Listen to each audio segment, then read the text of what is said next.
Former Congressman Matt Gaetz withdrew his name for contention and consideration for the Attorney General position in Trump's cabinet. That after a very, very heated battle with many senators who said they're just not going to support Matt Gaetz no matter what.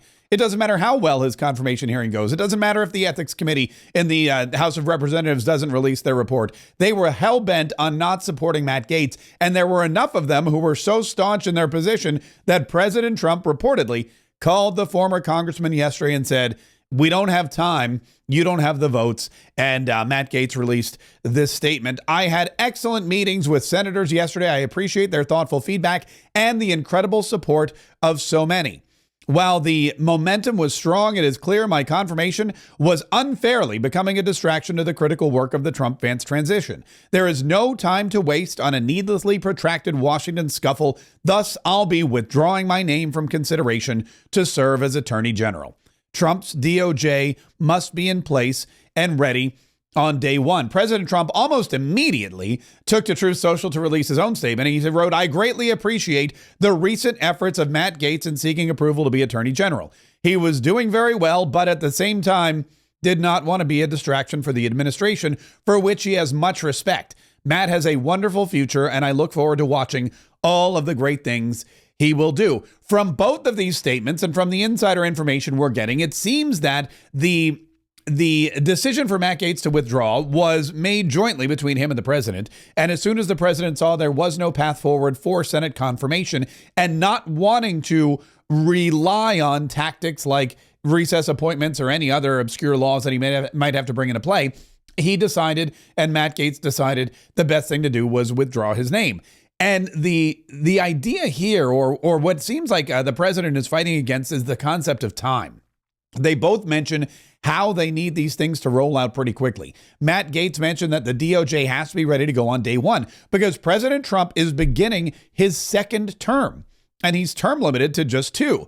The midterm elections come in 2026, which gives him about 2 years with full control of the Senate, the House of Representatives, and the White House to get his agenda passed through quickly. And with just 2 years before there could be a changing of the guard or there could be a change of control in the House and the Senate, President Trump really needs every single moment, every single day. And it appears that he and Matt Gaetz realize, sure, could there be a path forward with a contentious battle in the Senate? Maybe.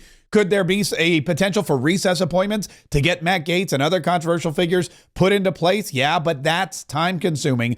And time is the one thing that President Trump doesn't have. Now, the bad news is his adversaries in the Senate, not just the Democrats, but some Republicans too, also realize that President Trump has a lack of time to get these things done. There's no term limits in the Senate. There's no term limits in the House of Representatives. Those clowns can hang around forever.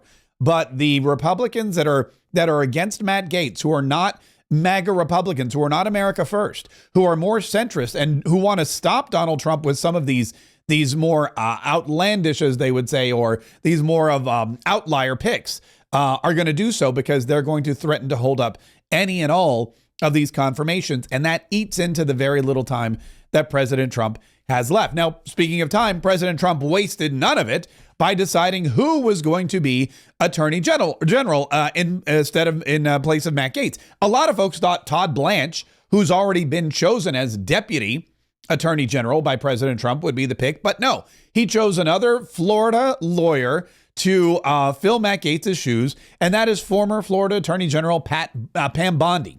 And Pam Bondi, a lot of people heralded as a very fantastic pick. Rick Scott, for example, senator from Florida, came forward immediately and said, "I've worked with Pam Bondi. Pam Bondi's amazing. She's going to be great." She got a lot of support from a lot of other Republican senators. And there seems to be this general consensus in Washington, D.C., with both sides of Congress, the House of Representatives and the Senate, who will be doing the confirmation hearings, that Pam Bondi is going to be an easier pass than Matt Gaetz, even though she's going to be just as much of, if not more so, of a bulldog. What people are thinking is the Matt Gaetz pick was almost so explosive, so, just mind-blowing for a lot of these senators. They could never wrap their heads around Matt Gaetz, especially with the looming ethics report and all of the other rumors that have been flying in the DOJ investigation, and the fact that Matt Gaetz made it his career to not make friends in Washington. He made it his career to really root out corruption and criminality and insider trading and all of the bad stuff that's going on inside the walls of Congress. And now to step into that same building and ask these people who he's been attacking for years to confirm him to be Attorney General might have been just too crazy an ask. Pam Bondi, a lot of folks believe, is just as hard-nosed, just as loyal to President Trump, just as hell-bent on breaking up and destroying the deep state from within. However, a much more palatable choice for Attorney General to most Republican senators, especially after the shock, if you will, of Matt Gaetz. Now, Pam Bondi is also well known. A lot of people know her, and she really rose to fame with, I think, became a household name when she was one of the defense attorneys for President Trump in his first bogus impeachment, the Russia collusion, where she stepped into the Congress and she did a fantastic job defending President Trump, because you may remember he was acquitted. Here's a little bit of her in action in Congress during that first impeachment. The managers have been telling you all day, the House managers all day, White House is trying to hide from American people what witnesses had to say. They've been saying we want to bury evidence, we want to hide evidence. That hypocrisy is astounding. They've been saying let's not forget why we are here. Well, we're here tonight because they threw due process, fundamental fairness, and our Constitution out the window in the House proceedings. That's why we're here, because they started in the secret bunker hearings where the president and his counsel weren't even allowed to participate when they're trying to impeach him. Intel and Judiciary Committees was a one-sided circus. Yeah, and that went on, like I said, to become part of became part of a successful defense of President Trump in that very first impeachment. Now, there was, of course, no defense in the second impeachment because that one was a 24-hour hit job. But I'm sure Pam Bondi would have been tapped to help with that as well and do a fantastic job. As the former Attorney General of the state of Florida, she became a staunch Trump supporter. She was on the campaign trail. She appeared at the RNC. And again, she is a Florida ally. Florida continues to gain momentum. If you're keeping track, there are a lot of Florida political operatives and elected officials who are in the cabinet. The president of the United States, President Trump, is a Florida resident. The chief of staff, the first woman to hold the job, Susan Wiles, is a Florida resident. Marco Rubio, the Secretary of State, is a Florida resident.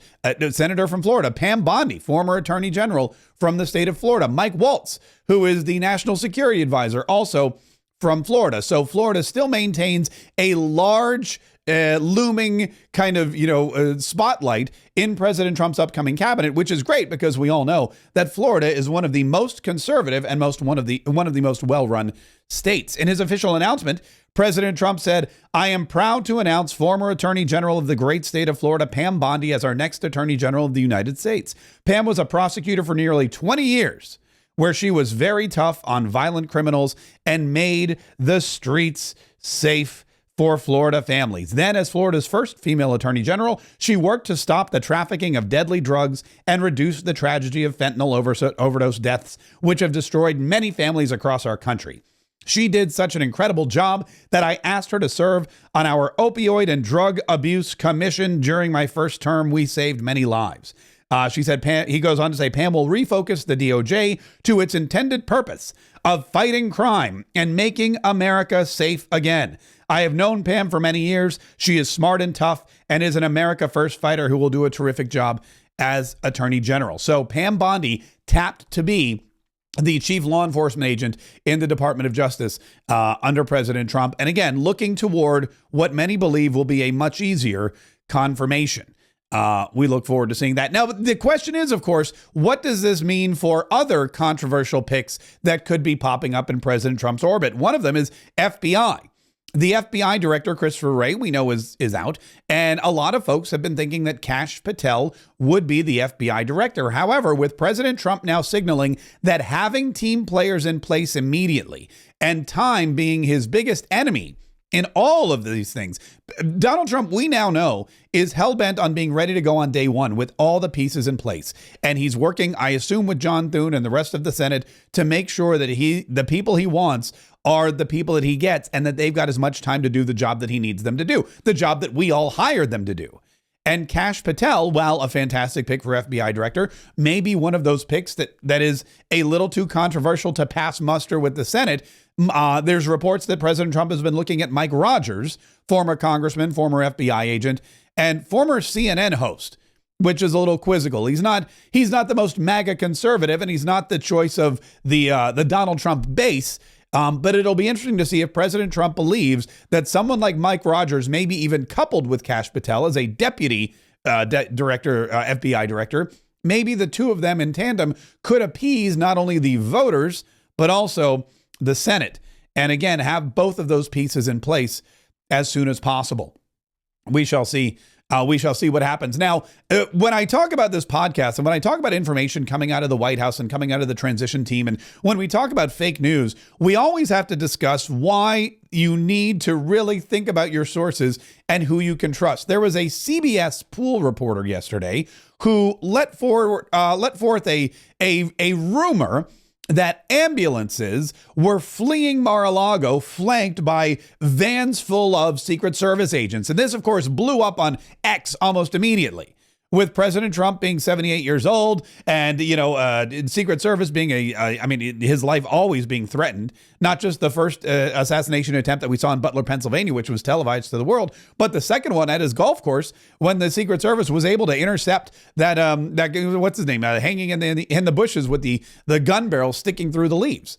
I mean, there have been multiple assassination attempts, not to mention we know that Iran actively had assassination teams working to take out President Trump. So anytime there's a report of ambulances and Secret Service agents fleeing from Mar-a-Lago, that is something that is concerning. It was a big false alarm. Dan Scavino Jr. wrote, "I am currently at Mar-a-Lago and 4547 is in a meeting. The movements being reported by the unofficial pool who are staked outside of the property of cars, vans, ambulances, and a helicopter hovering above are that of Vice President-elect J.D. Vance's motorcade. Nothing more, nothing less. Sadly, they thought they were onto something more. Hopefully they clarify and correct immediately." So what you see here again is a group of individuals, news individuals, who don't even have access to Mar-a-Lago, don't have access to the president's transition team. They don't have access to the inside network of what's going on at Mar-a-Lago, and they jump to conclusions and they report things that are patently false. They reported these ambulances and these Secret Service men were jumping in the vans and fleeing, and this was all just protocol. This was all part of J.D. Vance's team, because when the vice president-elect or the president-elect travel anywhere, there are vans full of Secret Service agents, ambulances, police cars. If you've never seen a presidential motorcade, there's a lot of vehicles involved in that presidential motorcade. So you must be very careful with your sources, because as quickly as the left is to accuse people like me and Elon Musk and other people who are online constantly and delivering information digitally of disseminating misinformation and disinformation, they too do the same, and they actually do it usually more often. So trust your sources. And that's another great reason why you should be subscribed to the 47 Daily, as well as our other podcasts and our other social media networks, so you can get the truth. One more quick thing that I want to bring up is that Senator Tim Scott from South Carolina was down at Mar-a-Lago as well, meeting with President-elect Donald Trump. And Senator Tim Scott is the National Republican Senatorial Committee chairman. And the National Republican Senatorial Committee chairman has one job, and that is to make sure that in the upcoming election in 2026, there are more conservative Republican senators elected to the Senate. The job of the NRSC chairman is to make sure that the funds are allocated and the assets are being divided and the candidates are being chosen, and that where there's winnable races for Republicans, Republicans can win those races. It's a very important job. It's a job that's been held by some very prominent individuals in leadership in the Senate. And it's something that coming up in 2026, I think adds a little bit more muster. Because if you look at the Senate elections in 2026, and if you look at the senators that are coming up, not only are there some potential pickups Not only are there places where there could be an opportunity for a Republican pickup, maybe in Colorado, that could be kind of a long shot. Maybe in Maine, perhaps Michigan went to President Trump, and that was a close race. Maybe there could be an opening for Michigan. But really, I want to look at the Republicans who might not be 100% fully on board with President Trump, because we know now that President Trump called Matt Gaetz and said, "You just don't have the votes." He could only lose 3, which means there were 4 or more that he wasn't going to get. And to me, that's disappointing. It's disappointing. It's upsetting. And it angers me a little as well that these Republicans in the Congress and in the Senate still believe that they know better than President Trump, who was hired by a mandate with the popular vote and the electoral vote in this last election. But they're there. One of them, I believe, is Joni Ernst. Joni Ernst from Iowa, who is running for re-election in 2026. I don't know if Joni Ernst is going to be on board for the future of the Republican Party, or at least Trump's Republican Party. Also, we know that Joni Ernst was an early decision to come out against Matt Gaetz and has worked very carefully and closely with Mitch McConnell for a very long time. Speaking of which, Mitch McConnell, who we hope to God is going to retire, is ripe for the pickings as well in Kentucky. Kentucky has Rand Paul and Mitch McConnell, and you couldn't have 2 more different senators. And I imagine there's a lot of people in Kentucky who maybe are about as sick of Mitch McConnell as the rest of us are. Bill Cassidy in Louisiana. Bill Cassidy, what a huge disappointment that guy was. He ran with the help of President Trump 6 years ago. He was elected with the help of President Trump, and then he stabbed President Trump in the back by voting to kick him out of the office in the second impeachment hearing after January 6th. So there's another one. If you go down the list, there's a couple of others. We could look at Tom Tillis in North Carolina, Lindsey Graham in South Carolina. I know he's maybe overstayed his welcome. John Cornyn in Texas, and Shelley Moore Capito in West Virginia. It'll be interesting to see what Tim Scott does. If Tim Scott's job and his loyalties lie with the president or with the Senate.